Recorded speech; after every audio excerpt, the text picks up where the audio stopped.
ingozi kila mtu adiro. Takanga ndine makore 18. Takanga ndine makore 13. Ndakati ndakarara. Ndakarota munhu wechikadzi wakauya. Auya munhu wechikadzi uyayo. Saka wakauya nebere. Auya nebere. Bere rakarira. Saka rarira bere. Kubva waenda. Mangwana acho kubva wauya vachititora. Vachienda neni kuNoroyi. Vauya vachitora vachidaro. Vakaramba zvichienderera. Saka nerimwe zuva vakauya futi vakanditora vakaenda neni kubva vandigadzika pabonde. Kubva vandideketera shai. Vandideketera shai. Manheru acho ndarara. Shai riya rakauya kubva randiti tiba. Varatanga kundimutsa. Ivo vanhu vaya rauya. Vanhu vaya vakazouya vachinditora vachienda neni kuNoroyi. Vachiva vachididzosera futi. Saka zvakaramba zvichienderera. Saka ndakazoita pamwiri. Ndaita pamwiri. Pandasvikira pakuzonozvara. Ndasvikira pakunozozvara. Saka pakuyamwisa mwana akatadza kuamwa. Mwana atadza kuamwa. Saka shai riya rakabva rabuda. Shai riya rabuda rakatanga kubvonga. Ratanga kubvonga shai riya riya. Rataura. Rataura shai riya riya. Kubva zvaramba zvichinetsa. Manheru ega ega raiuya richingobuda richibvonga. Saka takambotsvake kune wekubatsira. Tatsvaka kune vanhu vekubatsira. Takamboenda pamweni zvikaramba. Pandazodzwa kuzi kuna vanonzi vaMutana. Tazoenda kune vanonzi vaMutana. Ndazosvika ndataura dambudziko rangu. Ndataura dambudziko rangu. Kubva vapinda neni Matare. Vapinda neni Matare. Kubva taudziwa kubva vabudisa mudzimu yavo. Mudzimu yavo kubva yataura zvekundirapa. Vapedza kutaura saka shai riya rakabva rabuda futi. Rabuda futi. Kubva razoenda shai riya riya. Saka takazoenda vaMutana vakabva vatanga vandibatsira.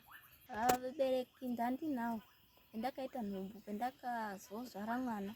Ndazvara mwana. Pakuzamisa mwana. Vabereki vanga varipo. Nemunhu iyeye akanditemera uroyi. Saka shai razobuda rakataura zvese. Saka zvazodaro. Vabereki vakati ngatimbotsvaga kwekobatsira. Shai riya taenda kunobatsira. Shai riya riya raibuda. Rabuda raindidzipa. Randidzipa shai riya riya. Rairamba rakandidzipa. Saka taenda kunobatsirwa vazondibatsira kuti rikatanure. Vanhu vaya varikatanure kundidzipa kwavaiita. Saka tazobvepo ndopetakazodziwa navanhu kuzi kuna vaMutana vanobatsira. Saka tazoende kuna vaMutana.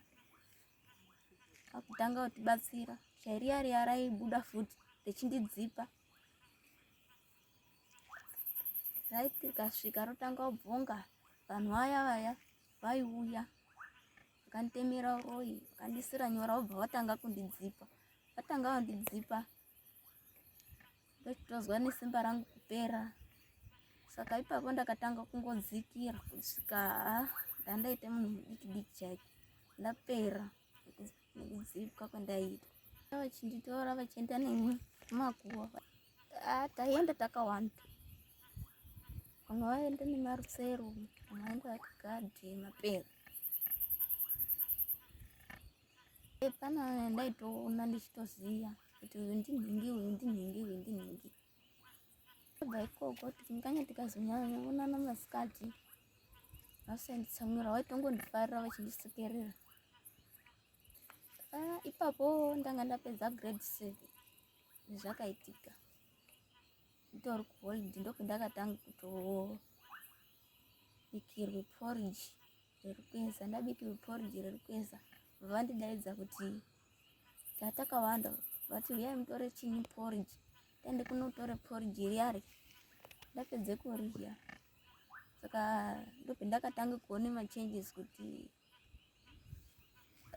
porridge rinenge ratondishatira. Ndopakazouya nebere vachiuya vachizonditora vachienda neni kunoroya kumakuva.